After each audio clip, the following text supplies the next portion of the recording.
야곱과 함께 각기 번성을 내리고 애굽에 이른 이스라엘 아들들의 이름은 이러하니 루벤과 시몬과 레위와 유다와 이사갈과 스불론과 베냐민과 단과 납달리와 gad과 아셀이요 이미 애굽에 있는 요셉까지 야곱의 혈속이 모두 70인이었더라. 요셉과 그의 모든 형제와 그 시대 사람은 다 죽었고 이스라엘에서는 생육이 중다하고 번식하고 창성하고 신이 강대하여 온 땅에 가득하게 되었더라. 아멘.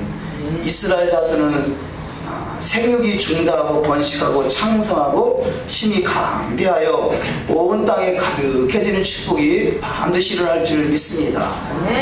성경은 과거에 있었던 일이기도 하지만 또 앞으로 이루어질 미래를 또 미리 말씀하고 있습니다. 결국 이스라엘은 오늘 본문 7절 말씀과 같이 생육이 중다하고 번식하고 창성하고 신이 강대하여 온 땅에 가득해지는 역사가 반드시 일어날 줄 믿습니다.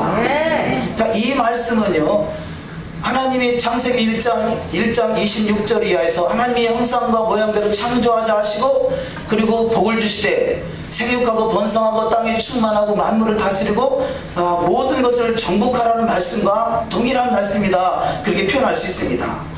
하나님은 처음부터 사람을 만드실 때 그 사람을 통해서 하나님의 형상이 온전히 회복된 사람을 통해서 반드시 생육하고 번성하고 충만하고 만물을 다스리는 온 땅에 가득해지는 축복이 반드시 이루어지는 역사가 있는 줄 믿습니다. 왜냐하면 이것이 하나님의 말씀이고 예언된 말씀이고 하나님의 말씀은 1.1도 가감되지 않냐고 그대로 이루어지기 때문에 그렇습니다. 자, 오늘 출애굽기 1장에 있는 본문에 읽은 말씀의 내용 속에서 야곱의 12아들의 이름이 쭉 기록되고 있습니다. 근데 여기 야곱의 12아들만 이름이 기록되어 있지만 실상은 자세히 보면 야곱의 그 12아들을 낳기까지 부인의 이름은 기록되어 있지 않지만 부인의 이름의 순서에 따라서 바로 이 이름들이 기록되어 있어요. 레아라는 여인을 통해서 루벤과 시몬과 레위와 유다와 이사갈과 스불론을 낳았죠. 그 다음에 라헬을 통해서 베냐민과 요셉을 낳았는데 요셉은 거기에 기록되지 않고 밑에 기록이 되어 있습니다만 이미 애굽으로 갔기 때문에 그렇죠. 그 뒤에 또 단과 납달리 비라를 통해서 낳았고요, 가셀과 gad과 아셀 실바를 통해서 낳았고, 그래서 이렇게 이스라엘은 모계사회인 것을 이렇게 은연중에 표현하고 있어요. 물론 여인이라는 이름은 등장시키지 않았지만 여인의 역할이 얼마나 큰가를 이 모계사회의 중심으로 이루어졌다는 것을 본문을 통해서 간략하게 표현되고 있는 것을 발견할 수 있습니다. 어찌 보면 여인의 이름이 성경 속에 부각되지 않지만 그러나 하나님은 그런 관점으로 남자만 부각시키고 12아들만 부각시키는 것이 아니라 12아들을 낳은 그들이 어디서 어떻게 태어난가, 어떤 상황 속에서 태어난가를 성경 속에서, 말씀 속에서, 본문 속에서 말씀하고 있습니다. 특별히 이 오늘 본문 제목에 이스라엘 아들들의 이름은 이러하니 라고 기록되어 있는데 그 이름이라는 것은 바로 셈인데요, 셈이라는 그 단어가 세모트, 그러니까 셈 이름 다음에 바보, 예수님의 십자가 못을 표현하고요. 그 다음에 마지막 글자 타부는 언약, 십자가를 말하죠. 그래서 언약이 성취되는 이름, 이 12아들을 통해서 하나님의 언약이 온 땅에 성취돼서 결국 이스라엘이 이 온 땅에 충만해지는 시대가 앞으로 도래하는 시대를 말씀하고 있는 것이고, 그 이름이 언약으로 성취되는 것을 미리 또 말씀하고 있는 것이고, 또한 저와 여러분이 진정한 이스라엘에 대한 정체성이 분명하고 이스라엘에 대한 것을 깨닫고 있다면 그 이스라엘 속에 저와 여러분의 이름이 기록되어 있고 저와 여러분이 그 속에 동참되고 있다는 사실을 믿는다면 바로 이 세모트와 같이 하나님의 언약이 성취되는 언약 백성이 다 되는 축복이 반드시 일어날 줄 믿습니다. 결국 성경은 전체적으로 계시록까지 이스라엘 자손이 생육이 중다하고 번식하고 창성하고 심히 강대하여 온 땅에 결국 가득하게 되는 것이죠. 아직은 그 시기가 부족하지만 미약하지만 어찌 보면 지금 이스라엘에 대한 그 정체성을 깨닫고 이스라엘에 대한 사고가 지금 전환되고 대전환을 이루고 있는 그런 시점이다 할 수 있습니다. 이 시점에 저와 여러분이 결국 유다와 이방인 그리스도인이 하나가 되는 한 세 사람의 그 약속의 장소, 그 이름으로 저와 여러분이 동참했다는 것이 하나님의 크신 은혜가 되는 줄 믿습니다. 반드시 저와 여러분의 인생은 이스라엘의 정체성을 분명하고, 그래서 이스라엘에게 주어진 토라의 말씀이 회복되고 그 말씀을 통해서 천하를 다스리는 그 시대에 저와 여러분은 그 자리에 동참하는 자가 다 되시는 축복이 있어야 될 줄 믿습니다. 왜냐하면 반드시 이스라엘은 회복될 것이고, 회복되는 정도가 아니라 이 말씀과 같이 창성하고 힘이 강대하여 온 땅에 가득해지는 역사가 반드시 이루어질 것이기 때문에 그렇습니다. 그래서 우리는 성경의 말씀이 과거에 기록된 출애굽기의 출애굽 사건이 아니라 나에게 주어지는 사건이요 앞으로 또 이루어질 그 미래의 사건인 것을 깨달아서 진정한 이스라엘로 거듭나시기를 주님의 이름으로 축원합니다. 그래서 이름이라는 그 샘 이름이라는 뜻은 이름, 명성, 영광, 기념, 이름하다, 유명하다 그런 이 뜻을 가지고 있습니다. 그러니까 성경 속에서 이스라엘이라는 이름 속에 포함되어 있다는 것은 반드시 그 명성을 얻게 될 것이고, 영광을 나타내게 될 것이고, 기념할 만한 그 기념책에 기록될 것이고, 그 이름이 참으로 유명한 자로, 이스라엘이구나, 진정한 이스라엘이구나, 이스라엘 유명한 자로 그 이름 속에 등록되시는 축복이 반드시 일어날 줄 믿습니다. 이사야 40장 26절 말씀에 너희는 눈을 높이 들어 누가 이 모든 것을 창조하였나 보라. 주께서는 수의대로 만상을 이끌어내시고 각각 그 이름을 부르시나니 그의 권세가 크고 그의 능력이 강함으로 하나도 빠짐이 없느니라. 이렇게 말씀하고 있습니다. 이 모든 것을 창조하였나 보라. 주께서는 수의대로 만상을 이끌어내시고 각각 그 이름을 부르신다 말씀하고 있어요. 성경 속에서 하나님과 상관이 없는 인생은요, 이름도 기록되지 않을 것이고, 그 인생이 나이가 몇 살에 죽었나도 기록되지 않을 것이고, 그 별로 한 줌의 재와 같이 사라져버리고 말 것입니다. 그러나 이스라엘은 정체성이 분명하고, 이스라엘이 바로 이 천하를 다스리고 천하의 이스라엘임이 가득해지는 이때를 깨닫고 그 때를 준비하는 자에게는 바로 하나도 그 이름이 빠지지 않고 다 부르시는 그 부름 속에 새 이름으로 등록되는 역사가 반드시 일어날 줄 믿습니다. 나름대로 저와 여러분은 이름을 가지고 있지만요, 그러나 하나님의 때에는 하나님의 나라에는 하나님의 생명책에는 새 이름으로 기록된다는 사실이에요.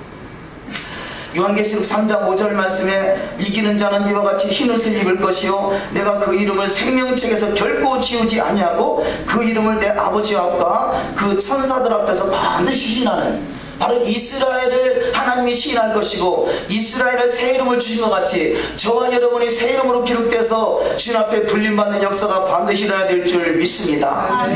그런데 그 새 이름으로 불림받지 못하는 자가 있다는 것이죠. 시편 69편 27절 이하 말씀에 그들의 죄악을 더하여 죄의 공의에 들어오지 못하게 하소서. 그들을 생명책에서 지우사 의인들과 함께 기록되지 말게 하소서. 결국 죄악을 더하는 자, 하나님의 말씀을 벗어나서 결국 말씀을 벗어나는 불법을 행하는 자는 결국 생명책에서 그 이름이 지워져 버린다라고 성경은 말씀하고 있습니다. 우리는 생명책에서 이름이 지워지는 자가 아니라 더욱더 뚜렷하게 빛이 나는 자가 되시기를 주님의 이름으로 축원합니다. 어느 목사님이 천국에를 갔는데 천국의 생명책에 이름을 봤는데요, 어떤 사람은 희미하게 기록된 사람이 있고요, 어떤 사람은 지워져 버린 사람도 있고요, 어떤 사람은 뚜렷하게 보이는 사람이 있고, 어떤 사람은 그 이름이 황금으로 빛을 발하는 자가 있더라는 것이에요. 우리는 어차피 기록될 이름이라면 황금으로 빛이 나는 이름으로 기록되시기를 주님의 이름으로 축원합니다. 요한계시록 20장 15절 말씀에 누구든지 생명책에 기록되지 못한 자는 불못에 던지고 있더라. 우리는 그 이스라엘의 계보 속에 이름이 반드시 등록되는 역사가 일어나야 될 줄 믿습니다. 아니 이미 등록되어 있는 줄 믿습니다. 더욱더 빛이 나는 자가 되시기를 주님의 이름으로 축원합니다. 근데 지금 이 이스라엘 백성들이 애굽에서 430년간 종살해야죠. 근데 사실은 그 수치를 정확하게 계산해 보면 애굽에서 430년이 아니라요, 아브라함 때부터 모세 때까지 때까지가 430년이에요. 그렇다면 아브라함부터 요셉이 애굽에 넘어가기 전까지 그때가 215년이고요. 요셉 때부터 이 모세 때까지 215년이에요. 그래 우리는 그냥 두루뭉실 해가지고 애굽에서 430년 이렇게 말하죠. 그래서 유대인의 달력과 유대인의 그 계산법과 우리의 계산법이 다른 것을 볼 수 있어요. 우리가 대략 6013년 그렇지 않습니까? 근데 6014년, 2013년. 근데 유대인들은 5774년 그래요. 그러면 나머지 그 수치 계산이 다르잖아요. 그런 것은 우리가 정확하게 보지 못하는 부분, 물론 저절도 실수가 있겠습니다만 우리의 계산법에도 많이 실수가 있는 것을 발견할 수 있습니다. 어찌하든지 우리는 이 이스라엘 백성들이 애굽에서 종살이 하다가 드디어 모세를 통해서 출애굽할 그런 바로 직전에 저들이 그야말로 주님 앞에 간구할 수밖에 없는 상황들이 이 성경에 펼쳐지고 있습니다. 왜냐하면 저들이 비록 뭐 200년이 됐든 400년이 됐든 짧은 시간 동안에 많은 숫자가 생육하고 번성하고 그 번성의 숫자가 애굽에서는 거의 비교되지 않을 만큼 많은 그 사람들이 건장한 사람들이 태어나고 이 생육이 중단해지니까요. 야, 이렇게 그냥 놔뒀다가는 큰일 나게 생겼구나.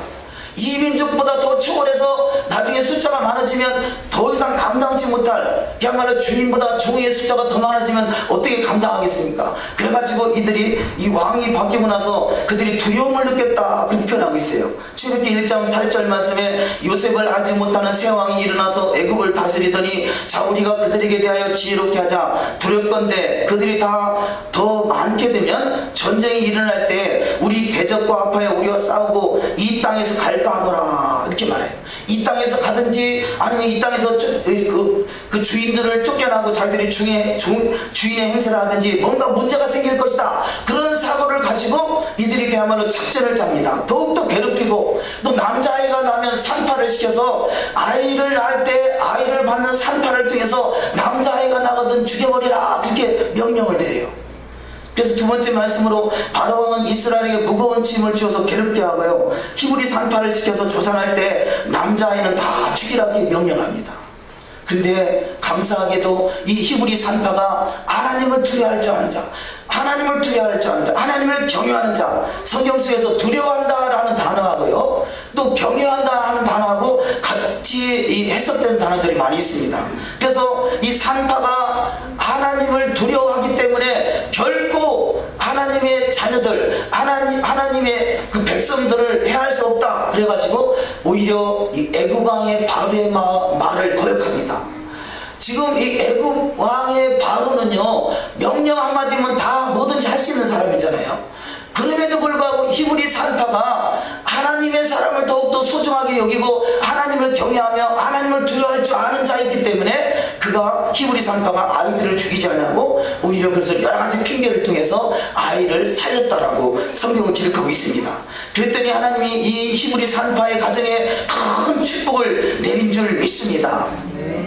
자, 하나님을 경외한다, 두려워한다 라는 말씀은 야레라는 뜻으로 단어로 두려워하다, 무서워하다, 걱정하다, 경외하다, 존경하다, 떨다, 놀라다, 경외하는, 존경하는, 경배하는 그런 뜻을 가지고 있습니다. 그러니까 같은 이 야레라는 단어가 아브라함이 독자들 이삭을 모리아 땅에서 제단에서 바칠 때 이 하나님께서 아브라함을 시험하사 아들 이삭을 제단에 번제로 바치라 했을 때 그때 아브라함이 전혀 의심하지 않고 독자 아들 이삭을 제단에 바칠 때 아브라함아 잠깐 멈춰라 말씀하시고 이제야 네가 하나님을 경외하는 줄 알았다 말씀하잖아요. 그 경외한다는 단어와 지금 본문에 두려워한다라는 단어와 똑같아요. 하나님을 경외하는 자, 하나님을 두려워하는 자, 하나님의 말씀을 인하여 떠는 자가 되시기를 주님의 이름으로 축원합니다.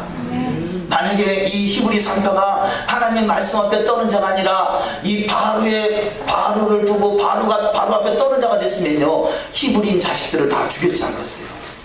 근데 하나님은 이 히브리 산파는 바로 왕보다는 하나님을 경외하는 자, 하나님을 두려워하는 자가 있던 것이죠. 그래서 이 출애굽기 1장 17절 이하 말씀 한번 합독하십니다. 시작. 그러나 산파들이 하나님을 두려워하여 애굽 왕의 명을 어기고 남자를 살린지라 하나님이 그 산파들에게 은혜를 베푸시니라. 백성은 생육이 번성하고 심히 강대하며 산파는 하나님을 경외하였으므로 하나님이 그들의 집을 왕성케 하시니라. 할렐루야. 왕성해지는 축복이 마시는 주의 이름으로 축원합니다. 그 히브리 산파가 비록 그야말로 바로라는 뜻은요, 태양신을 말하는 거예요. 신의 대행자예요. 그래서 태양신, 신을 말할 만큼 그 위대한 위치에 있음에도 불구하고 바로 왕을 두려워하는 것이 아니라 하나님을 두려워하는 자가 바로 산파였던 것이고, 그래서 하나님을 두려워하여 17절에 그렇게 말씀하시고 21절에 산파는 하나님을 경외했으므로 이렇게 말하고 있어요. 바로 하나님을 경외하는 자는 하나님을 두려워하는 자가 될 것이고, 하나님을 두려워하는 자는 하나님의 사랑을 크게 받아서 날마다 생육하고 번성하며 심히 강대해지며 왕성해지는 축복이 반드시 일어날 줄 믿습니다. 히브리 산파 같은 믿음의 소유자가 되시기를 주님의 이름으로 축원합니다. 이 마지막 때 우리가 이루어질 일들이에요. 출애굽 사건은 바로 출애굽하기 직전에 있었던 일이잖아요. 출애굽 직전에 있었던 일. 그래서 우리는 바로 이 세상을 마감하고 예수의 나라 직전에 이루어지는 이때 우리는 반드시 더욱 하나님을 경외하는 히브리 산파 같은 믿음에 다 이루어지는 역사가 있어야 될 줄 믿습니다. 자, 두 번째 말씀으로 모세의 태어남은 신비다, 어떻게 기록했습니다. 모세의 아버지 아므람이 레위인으로서 지도자의 위치에 있었던 사람이에요. 그는 지금 이 성경에는, 이 본문의 출애굽기 1장에는 모세의 아버지에 대해서 구체적으로 기록되어 있지 않지만 뒤로 넘어가면서 6장이나 이 모세의 아버지 아므람에 대해서 잠깐 소개가 됩니다만, 구체적으로 그 미드라시에 보면 아므람이 얼마나 경건한 삶을 살았는가, 모세의 아버지 아므람과 또 모세의 어머니 요게벳이 얼마나 경건한 삶을 살았는가를 말씀하고 있고요. 경건한 그 부모 밑에서 경건한 자식이 나오더라는 것이에요. 그래서 모세는 태어날 때부터 그가 빛이 났어요.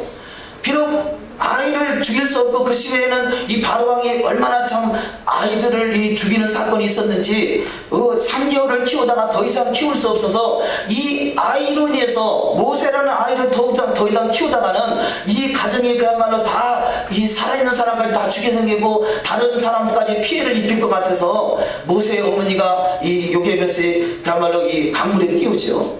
강물에 띄우는데 그때 이 바로의 공주가, 바로왕의 그 공주가 아이를 쳐다봤을 때 아이 얼굴에서 너무나 빛이 나고 아름다웠다고 그랬어요. 그래서 그 보는 순간에 마음에 감동을 하고 이 아이는 죽여서는 안 되겠구나. 보는 순간에 알았지요. 이 아이가 히브리 자식인 줄 알지만 그럼에도 불구하고 그 모습이 얼마나 아름다운지 버릴 수가 없었고 아이를 태우다가 유물을 통해서 지금 키우다가 이 궁전으로 데려가서 아이를 이게 성장시킵니다. 자, 그런데 미드라시에 보면요, 왜 바로왕이 아이들을 다 죽이라 했을까? 오늘 본문에는 물론 이들이 그냥 놔뒀다가는 그들이 번성해져서 우리가 화를 당할 것이다 라는 표현도 되지만요, 미드라시 보면 거기에 그 당시에 마치 예수님이 태어날 때 동방박사들이, 이 동방박사 세 사람이 별을 보고서 예수님을 찾아서 바로 이 유대 땅에 왕이 태어날 것이다 라는 것을 깨닫던 것 같이, 그 당시에도 천문학자들이 보면서, 천문학자들이나 학자들이 유대인 중에서 그야말로 위대한 지도자가 태어날 것이라는 것을 알았어요. 그래서 그냥 놔두면 안 되겠다 싶어가지고 명을 내렸던 것이고, 아이들을, 남자아이가 태어나면 다 죽이라. 그런데 하나님이 그 모세를 참으로 눈동자같이 돌보심으로 말미암아 이스라엘 백성들을 애굽에서 반드시 출애굽시키는 역사가 있었던 줄 믿습니다. 출애굽기 1장 16절에 가로되 너희는 히브리 여인을 위하여 조산할 때 살펴서 남자애들 죽이고 여자애들 그는 살려두라. 자, 이렇게 이 천문학자들이나 아니면 시대 상황으로 그냥 놔뒀다가는 생육이 번성하고 충만한 저들 민족 중에서 화를 당하게 생겼구나. 이런 일들이 끊임없이 전개되잖아요. 애굽 시대 때도 그랬고 예수님 시대 때도 그랬고 또 그 이후에 2000년 기독교 역사 속에서 유대인들을 끊임없이 멸살시키네요. 저들은 생육이 번성하고 충만하고 지혜가 넘치고, 그러니까 이 잘되는 꼴을 못 보는 것이에요. 사랑하는 성도 여러분, 세상은요 그리스도인이 잘되는 것을 꼴을 못 봐요. 그러나 하나님은 반드시 그 인생을 통해서 하나님 말씀 앞에 경외하며 떠는 자는 반드시 영광을 보는 자가 되는 것을 깨달아서 우리는 반드시 믿음으로 살아가는 은혜가 있으시기를 주님의 이름으로 축원합니다. 자, 두 번째 말씀으로 모세를 갈대상자를 태워서 강물에 띄웠다 그러죠. 그런데 이 상자라는 단어가 테바라는 단어인데요, 배, 방주 이렇게 표현되기도 합니다만, 노아의 방주에 사건이 있은 방주라는 단어하고 방주라는 단어가 바로 테바라는 단어고요, 또 이 갈상자의 상자라는 단어가 테바라는 같은 단어를 쓰고 있어요. 그러니까 그야말로 방주는 구원의 방주가 됐던 것이 같이 바로 이 갈상자 테바는 모세에게 구원의 방주가 됐던 것입니다. 저와 여러분은 구원의 방주 토라의 말씀 속에서 살아가시기를 주의 이름으로 축원합니다.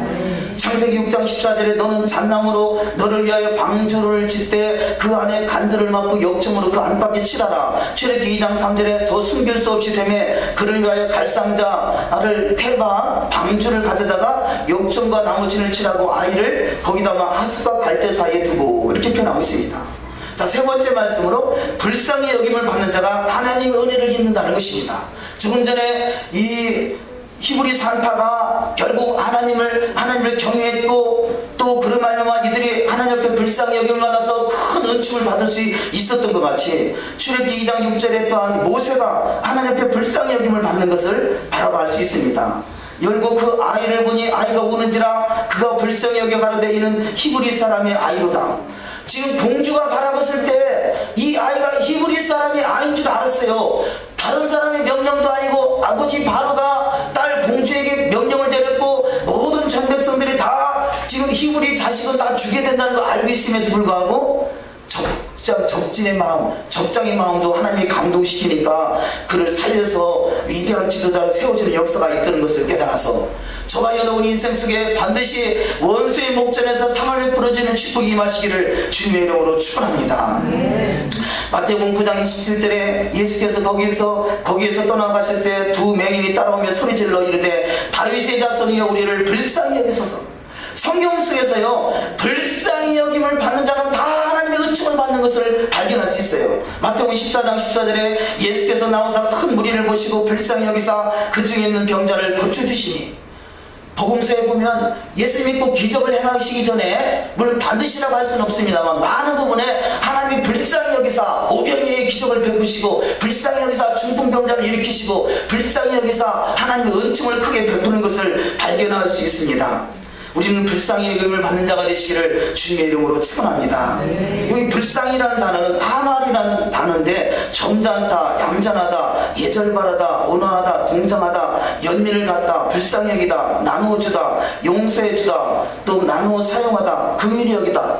어찌 보면 제가 바라볼 때는요, 여기 불쌍히 여김을 받는다는 아말이라는 단어는 토라의 삶을 살아가는 삶의 모습이 아니겠습니까?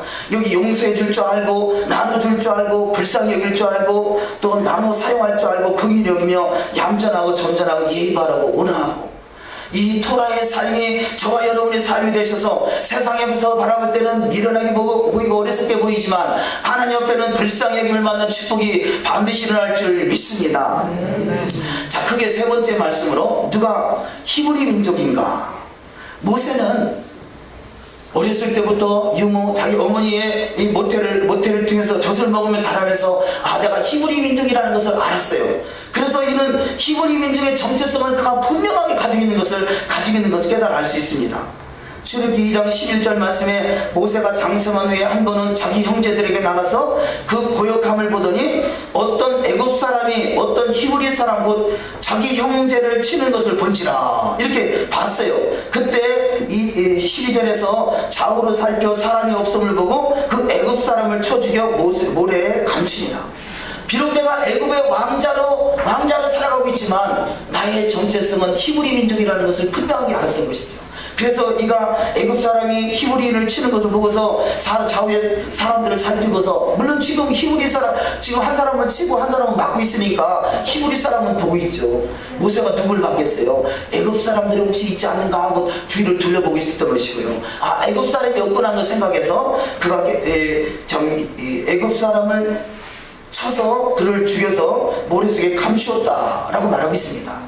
이것은 바로 모세는 분명하게 자기 정체성을 분명하게 밝힐 줄 아는 자였던 것이죠. 히브리서 11장 24절 이하 말씀에 믿음으로 모세는 장성하여 바로의 공주의 아들이라 칭함을 거절하고 도리어 하나님의 백성과 함께 고난받기를 잠시 죄악의 나를 누리는 것보다 더 좋아했다라고 성경은 말씀하고 있어요. 우리는 그리스도 안에서, 예수 안에서, 말씀 안에서, 토라 안에서 사는 삶을 더욱더 좋아하시고 즐거워하시기를 주의 이름으로 축원합니다. 세상은 끊임없이 우리를 미혹하잖아요. 살짝 한쪽 눈만 감으면 얼마든지 넘어갈 수 있는 그런 상황들이 우리 속에 펼쳐질 수 있단 말이에요. 그러나 이 모세는, 믿음으로 모세는 장성하여 그가 성장해서는 바로의 공주의 아들이라 칭함보다 내가 히브리 민족으로 그야말로 종의 그런 수모를 당한다 할지라도 하나님의 백성과 고난받기를 함께하는 것을 좋아했다라고 이 모세에 대해서 기록하고 있습니다. 우리는 하나님의 말씀대로 사는 것이 주변의 눈총을 받을 수 있을지 몰라도, 직장이나 사업이나 모든 행하는 일들에 어려움이 겪을지 몰라도 우리는 말씀대로 이르기 위해서 몸부림을 치는 자가 되시기를 주님의 이름으로 축원합니다. 히브리서 11장 26절에 그리스도를 위하여 받는 능력을 애굽의 모든 부하보다 더 큰 재물로 여겼으니 이는 상 주심을 바라봅니다. 당장에는 피해가 있지만 그러나 상 주심을 바라본다는 것은 믿음이잖아요. 근데 이 믿음대로 반드시 이스라엘은 상 주심을 바라보는 자가 차지하게 될 것이고, 바로 이스라엘에 동참한 자들은 반드시 과거에 있었던 모든 환난과 능욕과 그런 모든 핍박들을 하나님이 갚아주실 때 100배로 갚아주신 은혜가 있을 줄 믿습니다. 그래서 우리는 날마다 믿음으로 사시기를 주님의 이름으로 축원합니다. 자, 그러면 히브리 민족이라는 것은, 히브리라는 것은 정확하게 표현하면 이브리죠. 히브리인에 대한 이방인들의 호칭인데, 이불이라는 것은 건너가다, 강을 건너다, 바다를 건너다, 넘어가다, 들어가다, 계략으로 들어가다, 체결하다, 앞으로 나아가게 하다, 인도하다, 그런 뜻을 가지고 있습니다. 그러니까 이스라엘 백성들이 애굽에서 출애굽하는 것도 이불이 강을 건너오는 것이에요. 강을 건너오는 것도 되지만 더 이 아브라함에게도 사람들이 히브리 사람이다 그렇게 표현했는데, 아브라함은 갈대아 우르에서 가나안으로 건너온 사람이죠. 그래서 건너왔다, 그래서 이브리이다 그렇게 표현해요. 그래서 히브리이다 우리는 그렇게 부르고 있죠. 그런데 마찬가지로 아브라함이 갈대아 우르에서 건너와서 히브리인이 됐고요, 이스라엘 백성들이 애굽에서 출애굽해서 히브리인이 된 것 같이 저와 여러분의 인생 속은 세상에 있었던 사람들이에요. 세상에 있었던 우리를 하나님이 은혜 가운데 부르셔서 이스라엘로 부르신 것이에요. 이것을 바로 히브리인이라고 그러는 것이에요. 그래서 저와 여러분은 분명한 그 히브리인이라는 정체성을 가지시기를 주님의 이름으로 축원합니다. 아니, 혈통적인 이스라엘 백성만 히브리인이 아니라 건너온 사람은 다 히브리인인 것이에요. 세상에서 건너온 사람은 히브리인인 것이에요. 저와 여러분은 세상에서 건너온 줄 분명히 믿으시기를 주의 이름으로 축원합니다. 믿으십니까? 우리는 세상에서 건너온 사람들이요. 그래서 히브리인이라 할 수 있는 것이고요. 건너온 사람들 히브리인이고, 히브리인들이 정착한 땅이 가나안이고, 가나안에 정착한 사람들을 이스라엘이다 그렇게 표현하고 있습니다. 우리는 히브리인에서 진정한 이스라엘의 정체성을 가지시기를 주님의 이름으로 축원합니다. 그래서 그리스도인이라 하면서, 오늘날에 그리스도인이라 예수 믿는다 말하면서요, 우리가 히브리 백성인 것을 모르는 사람이 얼마나 많습니까? 이건 사실 불행한 것이에요. 이스라엘은 정체성이 없는 것이죠. 그리스도인을 하면서 내가 이스라엘이라는 사실을 모르는 것 또한 불행한 것이죠. 히브리인은 이스라엘인 것이고, 히브리인은 바로 세상에서 믿지 않는 자가 믿는 자가 바로 히브리인인 것이고 이스라엘인 것이고, 이스라엘에 대한 정체성을 분명히 가지고 모세와 같이 바로의 공주의 아들이라 왕자라 칭함을 거절할 수 있는 그야말로 온전한 정체성을 분명하게 갖는 저와 여러분이 반드시 되어야 될 줄 믿습니다. 출애굽기 2장 24절 이하 말씀에 아브라함과 이삭과 야곱에게 세운 그 언약을 기억하사 이스라엘 자손을 권능하셨더라 이렇게 말씀하겠어요. 우리의 신앙은요, 내가 무엇을 할 수 있겠습니까? 사실은 내가 할 수 있는 것은 아무것도 없어요. 단지 우리의 기도를 통해서 하나님과 나와의 언약, 히브리인에게 주어진 하나님의 언약, 반드시 가나안 땅을 회복하게 하시고 이스라엘을 회복되게 하시고 천하를 다스릴 수 있는 자가 이스라엘 통해서 나타난다는 것을 하나님의 언약으로 정하셨어요. 우리의 믿음의 신앙은 그것을 기억나게 하시는 것이에요. 이스라엘 백성들이 400년 동안 저들이 이 애굽에 살면서 하나님은 그들의 어찌 보면 하나님은 다 알고 계시지만 그들을 건지기를 아직은 준비하지 않은, 작정하지 않은 상태에서 저들의 우고를 알고 저들의 부르짖는 소리를 듣고 하나님께 저들을 이 건지기로 작정하셨다라고 말씀하잖아요. 그것은 언약을 기억나게 하시는 것이죠. 우리는 날마다 기도를 통해서, 말씀을 통해서, 예배를 통해서 우리의 하나님이 우리와 맺은 그 언약을 기억나게 하는 자가 되시기를 주님의 이름으로 축원합니다. 우리가 먼저 기억하고 주님이 기억나게 잊지 않도록 우리가 기도해야 될 텐데, 내 자신이 언약이 뭔지도 모르고 있다면 이게 참 불행한 일 아니겠어요? 그냥 예수만 믿어 구원받는 거 하나 거기에 그냥 만족하고 있다면 우리는 진정한 이스라엘의 장자의 축복을 놓칠지도 모릅니다. 우리는 진정한 장자의 고난을 누리시기를 주님의 이름으로 축원합니다. 자, 네 번째로 출애굽기 그 바로 전에 이사야 56장 7절 말씀, 이것은 마지막 때 되어질 말씀이죠. 내 집은 만민이 기도하는 집이라 일컬음이 될 것이라, 이렇게 말하는데요. 만민이 기도하는 집이도 맞지만요, 이것을 달리 번역하면요, 만민을 위해서 기도하는 곳이 바로 성전이에요. 할렐루야. 마지막 때 우리가 지금 천년왕국이 이루어진다고 해서 예전과 같이 천년왕국이 하루아침에 짠 하고 이 모든 천하가 천년왕국으로 이루어지는 것이 아니라 서서히 점차적으로 천년 동안 회복되는 기간이 천년왕국인 것이고요. 천년왕국을 위해서, 아니 지금도 그렇고 앞으로도 그렇고요, 천년왕국이 이루어질 수 있도록 기도하는 성전이 바로 만민을 위해서 기도하는 집이에요. 아멘. 우리는 그래서 주님의 몸된 교회 모여서 만민을 위해서 기도하는 자가 되어야 될 줄 믿습니다. 아멘. 물론 천하 만민이 다 교회 와서 기도도 해야 되겠지만 깨닫지 못하는 자를 위해서 기도하는 것이, 만민을 위해서 기도하는 자가 바로 그리스도이요 진정한 이스라엘이 되는 줄 믿습니다.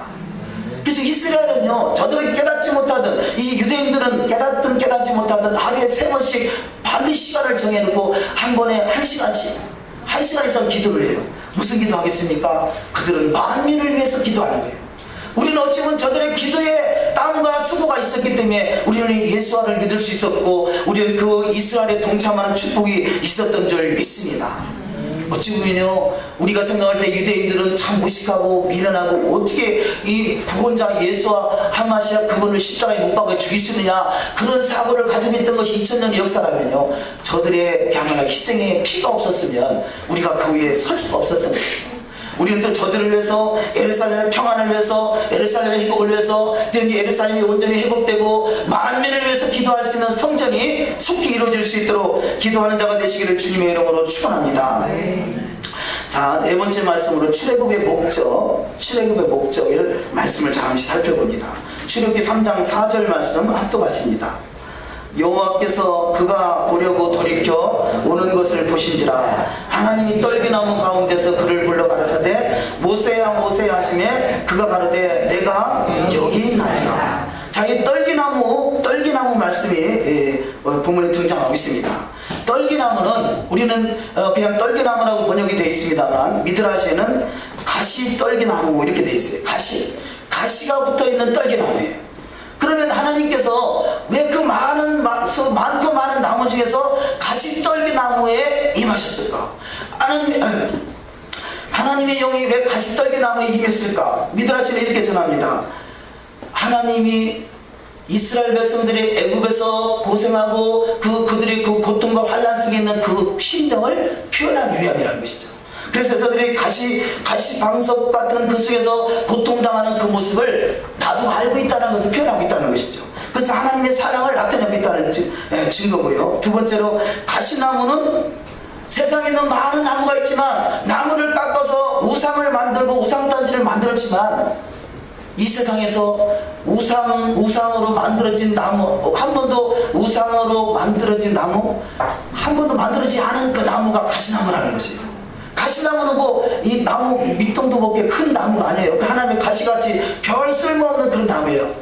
아무짝에도 쓸모없는 보잘것없는 그 나무 같은 그 속에, 한 번도 우상으로 만들어지지 않은 그 나무 속에 하나님 역사하셔서 그 나무를 통해서 우상으로 더럽히지 않은 나무가 가시나무라는 것이죠. 우리는 어찌 보면요, 이 겉만 번들하고 인물감 한다고 그러잖아요. 인물감 한다는 의도가 좋은 뜻으로 하는 것은 좋은 뜻만은 아닌 것 같아요. 나쁜 뜻으로 표현되잖아요. 아무 짝에도 쓸모없고 아무도 인정해주지 않고 아무도 몰라주는 그 인생, 그 가시나무 같은, 가시떨기나무 같은 인생을 통해서 하나님의 역사는 시작되는 줄 믿습니다. 네. 그래서 그 보잘것없는 그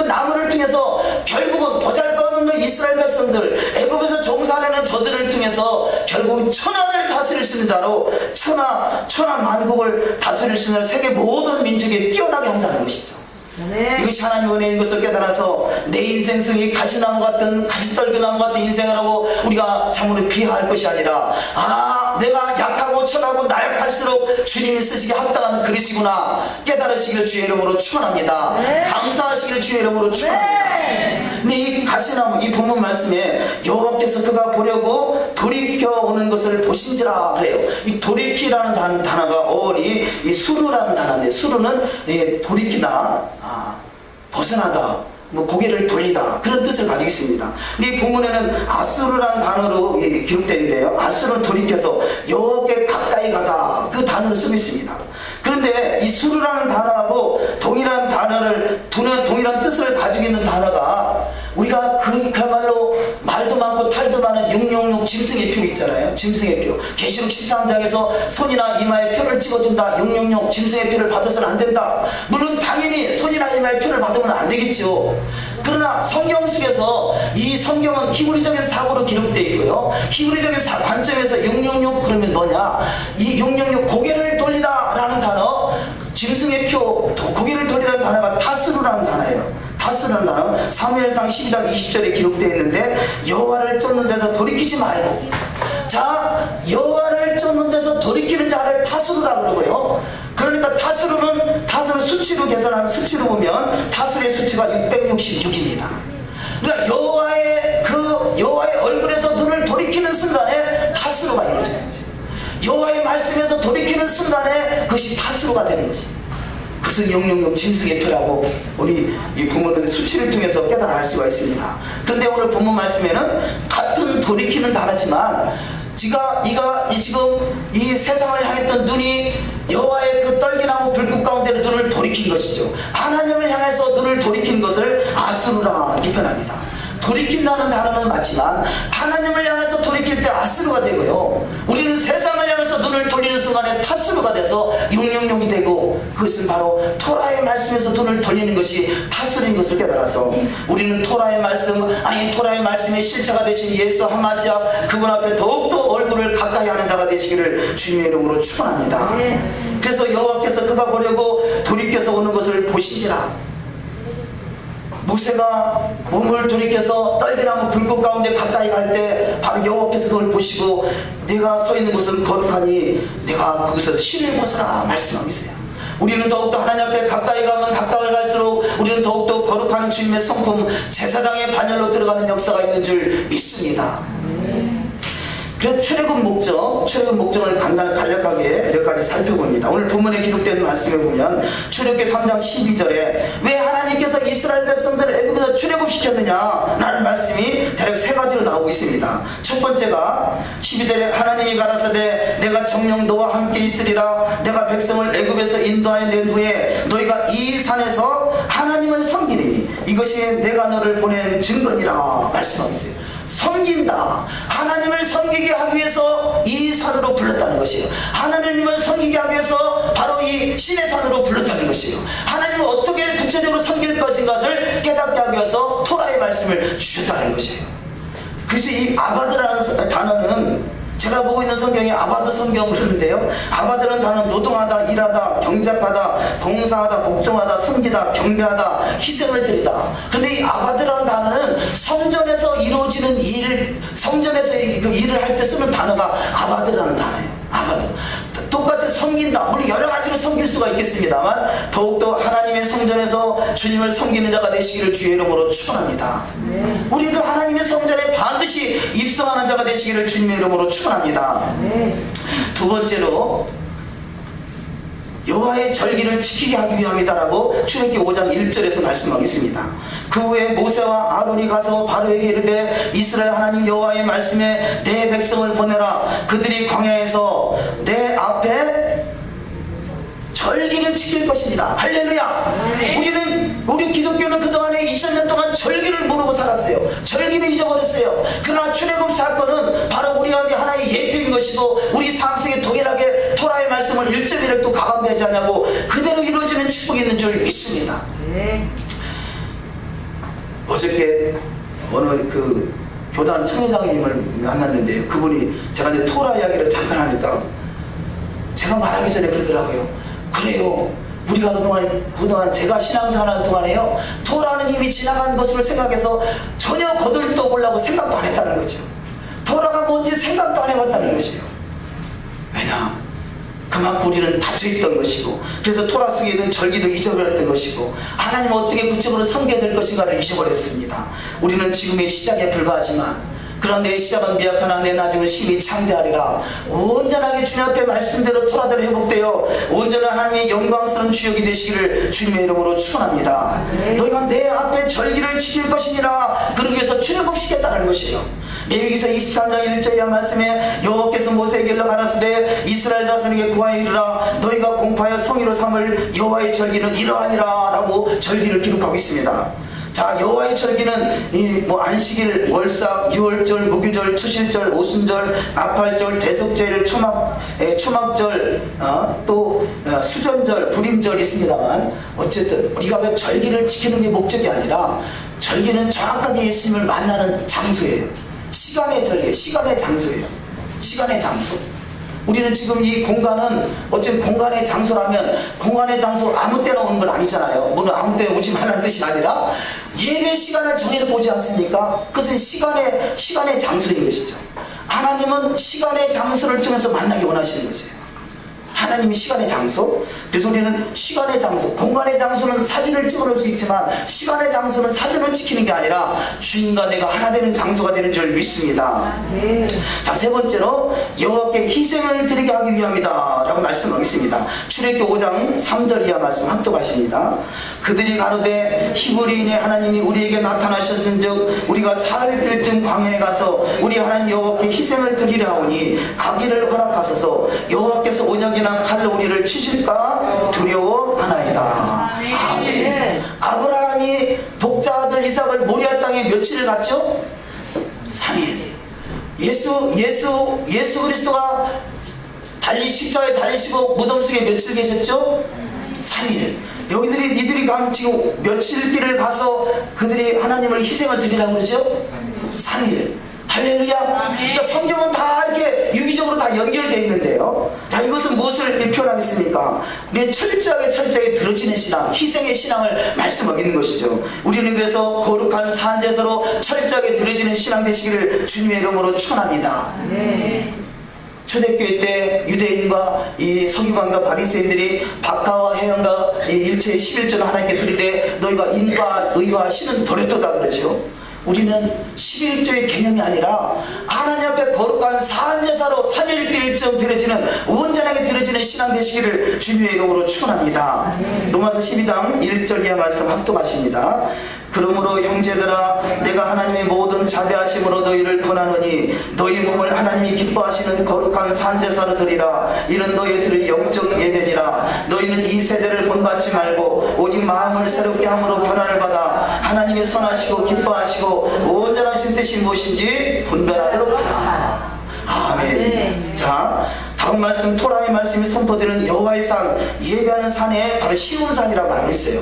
궁극적으로 이 산이라는 말씀은 어느 산을 말씀하고 있어요? 출애굽할 때 이 산은 바로 신의 산을 말하는 것이요, 신의 산은 토라의 말씀이 선포되는 것이고, 진정한 토라의 말씀이 선포되는 것은 마지막 때 예루살렘에서, 율법이 시온에서, 여호와의 말씀이 예루살렘에서 선포된다라고 말씀하고 있습니다. 예수님이 재림하실 장소가 바로 초림하셔서 부활 승천하신 장소가 재림 장소고, 바로 그 장소가 이 시온산, 바로 감람산이라고 말씀하시고, 감람산을 바라보는 산이 시온산인 것이고, 시온산에 예수님이 이 땅에 재림하실 때 주님 만날 수 있는 복된 자리가 다 되시기를 주의 이름으로 축원합니다. 진정한 휴거가 뭡니까? 휴거는 이 공중에 들림받아서 주님과 더불어 혼인잔치를 배설하는 것이 아니라 우리의 휴거는 예루살렘 성에서 시온산에서 주님을 뵙는 것이 되는 줄 믿습니다. 우리 모두가 다 같이 그야말로 부활체로 부활하셔서 시온산에서 만나시기를 주님의 이름으로 축원합니다. 출애굽기 19장 6절 말씀이 너희가 내게 대하여 제사장 나라가 되며 거룩한 백성이 되리라. 너는 이 말을 이스라엘 자손에게 고할지니라. 자, 이 말씀은 시내산에서 토라의 말씀을 주기 전에 약속을 하는 것이요. 너희가 내 말을 잘 듣고 내 언약을 지키면 너는 나의 세굴라가 될 것이다. 그런데요, 세굴라, 소유가 된다는 말씀은 재산, 부, 소유, 특별한 소유, 기업, 사유, 보배 뭐 이런 것을 표현하기도 합니다만 주님의 신분을 말하는 것이에요. 우리는 주님의 신부로 잘 단장되시기를 주님의 이름으로 축원합니다. 그래서 이 산에서, 신의 산에서 주어진 토라의 말씀은 신부 단장의 매뉴얼인 것이죠. 그냥 구원받기 위한 조건으로 주어진 것이 아니라 출애굽한 것이 구원이요, 예수를 믿는 것이 구원이요, 구원받은 백성에게 토라를 통해서 잘 신부 단장되라고 주신 것. 이 산에서 주님을 만날 수 있는 자로 내 언약의 말씀을 잘 듣고 쉽게 행하는 자가 반드시 이 산에서 만나리라 말씀하고 있습니다. 출애굽기 19장 3절에 모세가 하나님 앞에 올라가니 여호와께서 산에서 그를 불러 말씀하시되 너는 이같이 야곱의 집에 말하고 이스라엘 자손에게 말하라. 이것은 대대손손이 바로 언약을 기록하라는 것이죠. 시편 24편 3절 말씀, 여호와의 산에 오를 자가 누구며 그의 거룩한 곳에 설 자가 누구인가. 이사야 65장 25절 말씀, 이리와 어린 양이 함께 먹을 것이며 사자가 소처럼 짚을 먹을 것이며 뱀은 흙을 양식으로 삼을 것이니 나의 성산에서는 해함도 없겠고 사함도 없으리라. 여호와의 말씀이니라. 할렐루야. 시온산에서 만나시기를 주의 이름으로 축원합니다. 이사야 2장 2절 이하 말씀 합독하십니다. 말일에 여호와의 전의 산에 모든 산꼭대기에 굳게 설 것이요 모든 작은 산에 뛰어나리니 만방이 그리로 모여들 것이라. 많은 백성이 가며 이르기를 오라, 우리가 여호와의 산에 오르며 여호와의 하나님의 전에 이르자. 그가 그 도로 우리에게 가르칠 것이라. 우리가 그 길로 행하리라 하리니 이는 율법이 시온에서부터 나올 것이요 여호와의 말씀이 예루살렘에서부터 나올 것임이니라. 아멘. 하나님은 출애굽할 때부터 이 산에서 만나자 말씀하셨어요. 시온산에서, 예루살렘 도상에서 만나시기를 주의 이름으로 축원합니다. 그래서 예루살렘의 평안을 위해서 구하는 자는 형통한다는 것이에요. 그것이 나의 삶의 그 어떤 이 목표점이 되기 때문에 그렇습니다. 시편 122편 6절 말씀에 예루살렘을 위하여 평안을 구하라. 예루살렘을 사랑하는 자는 형통하리로다. 내 성 안에는 평강이 있고 내 궁중에는 형통이 있을지어다. 우리는 예루살렘 성에서 해와 달과 별의 비침이 쓸데없는 그 주님의 나라에서 참으로 주님과 더불어 1000년 동안 천하를 다스릴 수 있는 권세자로 세움받으시길 주님의 이름으로 축원합니다. 자, 5번째 말씀으로 입이 뻣뻣하고 혀가 둔한 자. 모세가 그렇다고 하죠. 모세가 입이 뻣뻣하고 혀가 둔한 자다. 미드라시에 보면요 그런 이야기가 기록되어 있습니다. 모세가 어린 나이 때 바로왕 앞에 갔는데요, 바로왕을 쓰는 왕관을 보고 금관이 번쩍번쩍하니까 아버지 바로왕이 해가지고 그 금관을 뺏어가지고 자기 머리에다 썼어요. 그랬더니 이 신하들이 깜짝 놀라가지고 아우 저놈의 버리장만이 없는 큰일 나겠다, 그냥 놔뒀으면 큰일 나겠다, 뭔가 저가 아이가 어린아이 때부터 뭔가 알고 있는 거 아니냐. 아마 저 아이가 아버지 왕관을 뒤집어 쓰는 거 보니까 과거에 있었던 그 별을 통해서 그 어린아이가 위대한 지도자, 유대 땅 이스라엘의 위대한 지도자가 날 그 아이가 바로 저 아이가 아닌가, 그런 의심을 갖게 됐어요. 그래서 순간적으로 위기가 닥쳐왔습니다. 그래서 어떤 한 신하들은 저 아이를 죽여야 된다, 한 신하들은 그래도 어린아이인데 철이 없어 그러는 것이지 무슨 아이가 뜻이 있겠습니까? 라고 그렇게 말하는 분이가 서로 의견이 막 분분해요.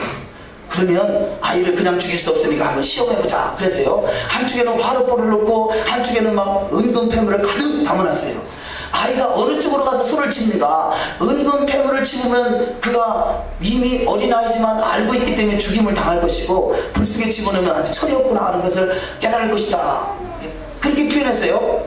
근데 아이가 지혜가 있다 보니까 그 모세가 어린아이가 가서 너가 둘 중에 하나를 가서 집으라 그랬더니요, 그 금덩어리 있는 데로 손이 들어가는 거예요. 그때 천사 가브리엘이 하나님의 급한 통치를 받고 내려왔어요.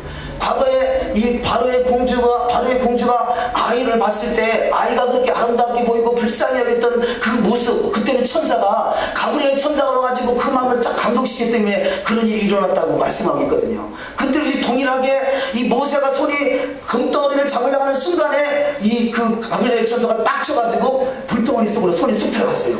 그러니까 아 뜨거워 하면서 손을 확 빼면서 입으로 딱 집어넣는데 입에 불덩어리가 들어가가지고 한쪽 혀가 탔다고 해요. 그래서 이 모세는 입이 뻣뻣하고 혀가 둔한 자리이다. 내가 말이 너무 엉들어서 내가 나의 언변을 가지고는 이 바로왕을 결단코 그를 마음에 감동시킬 수 없다는 것을 스스로 알고 그렇게 말했더니 하나님께서 그 아론을 붙여서 아론을 통해서 큰 일을 행하겠다라고 말씀하죠. 자, 그런데 모세가 계속해서 몇 번을 계속 나는 못한다 라고 나는 참으로 입이 뻣뻣하고 혀가 둔하다 이리저리 핑계를 대고 그 핑계를 모함하려고 합니다. 거의 그 사명을 벗어나려고 그러죠. 그때 하나님께서 깨닫게 해주는 사건이 있었죠. 너가 가지고 있는 지팡이가 뭐냐, 지팡이를 던져봐라 그랬더니 지팡이를 던졌더니 뭐가 됐죠? 뱀이 됐어요. 사랑하는 성도 여러분, 우리가 입이 뻣뻣하고 혀가 둔하다고 사명을 저버리면 뱀이 돼요. 뱀이 돼요. 그래서 우리 우스갯소리로 말하지 않습니까? 이 집사가 타락하면 잡사가 된다고 그래요. 목사가 타락하면 독사가 된다고 그래요. 뱀이 되어버렸잖아요. 독사가 되어버렸잖아요. 그러나 독사의 꼬리를 잡는 순간에 이가 다시 또 지팡이가 됐다고 합니다. 이 미드라시에 나오는 내용에 한 가지만 더 소개해드리면요, 여기 지금 이 본문에, 오늘 본문 말씀에 하나님의 지팡이라 그렇게 기록되고 있어요. 근데 그 하나님의 지팡이는요, 하나님께서 그 지팡이를 사파이어로 만들어가지고 아담에게 줬었고, 노아에게 줬었고, 아브라함에게 줬었고, 결국 이삭과 야곱과 요셉까지 내려왔다가 그것이 보관돼서 이 모세까지 내려왔다. 구체적인 설명은 시간상 중략하겠습니다. 내용은 이 토라보션 알리아 들어가서 사이트에서 보시기 바랍니다. 어찌하든지 우리는 사명을 잘 감당할 수 있는 사명의 수요자가 되시기를 주의 이름으로 축원합니다. 네. 자, 마지막으로 이스라엘은 내 장자라. 출애굽기 4장 22절 말씀에 너는 바로에게 이르기를 여호와의 말씀에 이스라엘은 내 장자라 말씀하고 있어요. 자, 이스라엘은 그냥 거저 구원이나 받게 하시려고 부르신 것이 아니라 내 장자로 불렀다는 것이에요. 그러면 저와 여러분도 동일하게 우리가 세상에서 구원받은 우리가 출애굽했고 그런 말미암아 히브리 민족이고 이스라엘이라는 사실을 분명하게 깨닫는다면, 우리는 이 주님의 이스라엘로 주님의 장자로 부름을 받았다는 사실을 믿으시기를 주의 이름으로 축원합니다. 네. 바로 이 장자가 왕같은 제사장인 것이에요. 그런데 우리는 베드로서에 나오는 왕같은 제사장을 꿈꾸면서 내가 이스라엘이고 내가 장자라는 개념이 없으니까요, 마음은 있지만 준비가 안 되는 것이에요. 우리가 진정한 왕같은 제사장으로 세움받으려면 어떻게 되겠습니까? 하나님이 나를 이스라엘로 불렀고 장자로 불렀다는 사실을 인식하고 장자다운 신앙 되시기를 주의 이름으로 축원합니다. 자, 야곱의 12아들 중에 가장 첫 번째 태어난 아들이 르우벤인데, 르우벤은 결국 아비의 침상을 더럽힘으로 하나님의 토라의 말씀, 결국 간음하는 사건, 이 사건으로 말미암아 장자의 권한을 잊어버리고 말았어요. 사랑하는 성도 여러분, 우리는 토라의 말씀으로 우리가 바로 서지 않으면 장자의 축복을 우리는 잃어버릴 수밖에 없는 것을 깨달아서 우리는 토라의 말씀대로 이뤄가는 신앙 되시기를 주님의 이름으로 축원합니다. 민수기 16장에 그런 사건이 기록되고 있죠. 하나님이 너와 내 모든 형제 레위자 손으로 너와 함께 가까이 오게 하신 것이 작은 일이 아니거늘 너희가 오히려 제사장의 직분을 구하느냐. 이를 위하여 너와 너의 무리가 다 모여서 여호와를 거스리는도다. 아론은 어떠한 사람이건대 너희가 그를 원망하느냐. 자, 여기 본문에 등장하는 고라 일당, 고라는요 레위지파예요. 그런데 자기가 레위지파 거기에 만족하지 않고 어떻게 해서든지 이 모세와 아론의 자리를 빼앗으려고 그가 작당을 했어요. 그랬더니 너희가 오히려 제사장의 직분을 구하느냐. 너와 너희의 무리가 다 모여서 여호와를 거스리는도다. 여호와를 거스려서 하나님의 토라의 말씀을 거스려서 제사장이 되는 것이 아니라 토라의 말씀대로 이루어지는 그야말로 왕같은 제사장, 이것이 재판장이요 마지막 때 천하를 다스리고 천하를 심판할 자로 세워지는 축복이 있는 줄 믿습니다. 베드로전서 2장 5절 합독하십니다. 너희도 산 돌같이 신령한 집으로 세워지고 예수 그리스도로 말미암아 하나님이 기쁘게 받으실 신령한 제사를 드릴 거룩한 제사장이 될지니라. 아멘. 거룩한 제사장으로 세움받으시기를 주님의 이름으로 축원합니다. 이사야 66장 20절 말씀 시작. 나 여호와가 말하노라. 이스라엘 자손이 깨끗한 손에 담아 여호와의 이름을 지키시기 그들이 너희도 형제를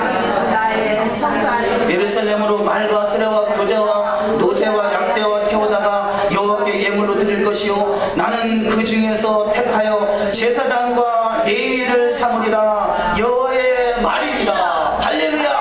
저 마지막 때 예수님이 재림하셔서 이 마지막 때 21절 같이 나는 그 중에서 택하여 제사장과 레위를 삼으리라. 이것이 마지막 때 천하에서 왕같은 제사장으로 세워지는 자예요. 자, 그동안에는 이스라엘 백성 12지파를 통해서 제사장이 나왔고 레위지파를 통해서 레위지파 속에서 제사장이 나왔지만 마지막 때는 이 레위지파도 결국 범죄하게 되고 하나님 앞에 버림받게 돼서 하나님이 지금 이 20절 말씀과 같이 나 여호와가 말하더라. 이스라엘 자손이 예물을 깨끗한 그릇에 담아 여호와의 집에 드림같이 그들이 여호와의 모든 형제를 열방에서 어디에서요? 열방에서 형제를 열방에서 나의 성산 에르살렘으로 말과 수레와 교자와 노새와 약대를 태워다가 여호와께 예물로 드리는 자, 주님을 섬기는 자, 주님 앞에 희생을 드리는 자, 주님의 절기를 지키는 자, 주의 토라의 말씀대로 행하기 위해서 몸부림을 치면서 주님 앞에 불쌍히 여김을 받는 자, 반드시 왕같은 제사장으로 세워지는 축복이 일어날 줄 믿습니다. 자, 오늘 본문 말씀 마지막 출애굽기 6장 1절 2절 합독하시고 말씀을 맺겠습니다.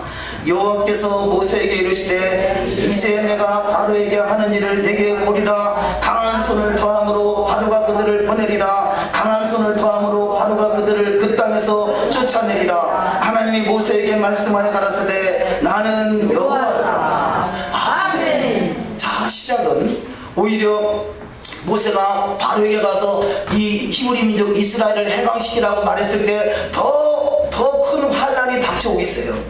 그러나 하나님의 분부 말씀을 통해서 그들을 위로하고 있는 것이죠. 여호와께서 모세에게 이르시되 이제 내가 바로에게 하는 일을 내게 보리라. 강한 손을 더함으로 바로가 그들을 보내리라. 강한 손을 더함으로 바로가 그들을 그 땅에서 쫓아내리라. 우리는 믿음으로 살려가면요 더욱더 환난과 어려움이 우리한테 닥쳐올 수 있어요. 그러나 강한 손을 더함으로 반드시 주님이 승리케 하신다는 것, 원수의 목전에서 상을 베푼다는 사실을 믿으시길 주의 이름으로 축원합니다. 그래서 이 모세와 같이 이스라엘 백성들과 같이 위대한 지도자, 아니 왕같은 제사장, 아니 이스라엘 장자의 축복을 반드시 회복하는 역사가 일어나시기를 주님의 이름으로 축원합니다. 기도하십니다.